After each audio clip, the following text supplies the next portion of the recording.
മുല്ലപ്പൂവ് കൈവശം വെച്ച് ഓസ്ട്രേലിയയിലേക്ക് വിമാനയാത്ര. നവ്യ നായർക്ക് പിഴ 1.25 ലക്ഷം രൂപ. മുല്ലപ്പൂവ് കൈവശം വെച്ചതിന് പിഴ ശിക്ഷ കിട്ടിയ വിവരം തുറന്നു പറഞ്ഞ നടി നവ്യ നായർ.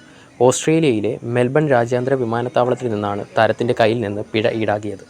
വിക്ടോറിയയിലെ മലയാളി അസോസിയേഷൻ്റെ ഓണപ്പരിപാടിയിൽ പങ്കെടുക്കാനെത്തിയപ്പോഴായിരുന്നു സംഭവം.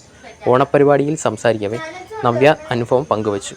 15 സെൻറ്റിമീറ്റർ നീളമുള്ള മുല്ലപ്പൂവാണ് തൻ്റെ പക്കലുണ്ടായിരുന്നതെന്ന് നവ്യ പറഞ്ഞു. $1980 1.25 ലക്ഷത്തോളം രൂപ പിഴ അടയ്ക്കാൻ ആവശ്യപ്പെട്ടു.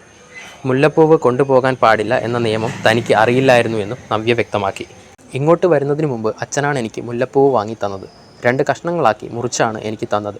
കൊച്ചി മുതൽ സിംഗപ്പൂർ വരെ ഒരു കഷ്ണം മുടിയിൽ ചൂടാൻ അച്ഛൻ പറഞ്ഞു. സിംഗപ്പൂർ എത്തുമ്പോഴേക്കും അത് വാടിപ്പോകും. സിംഗപ്പൂരിൽ നിന്ന് 2ാമത്തെ കഷ്ണം ചൂടാമെന്നും അത് ഹാൻഡ് ബാഗിൽ വയ്ക്കാനും അച്ഛൻ പറഞ്ഞു. ഒരു ക്യാരി ബാഗിലാക്കി ഞാൻ മുല്ലപ്പൂവ് എൻ്റെ ഹാൻഡ് ബാഗിൽ വച്ചു. എന്നാൽ ഞാൻ ചെയ്തത് നിയമവിരുദ്ധമായ കാര്യമായിരുന്നു. അറിയാതെ ചെയ്ത തെറ്റ്. അറിവില്ലായ്മ ഒഴികഴിവല്ല എന്നെനിക്കറിയാം. 15 സെൻറ്റിമീറ്റർ മുല്ലപ്പൂ കൊണ്ടുവന്നതിന് അധികൃതർ എന്നോട് $1980 1.25 ലക്ഷത്തോളം രൂപ പിഴ അടയ്ക്കാൻ ആവശ്യപ്പെട്ടു.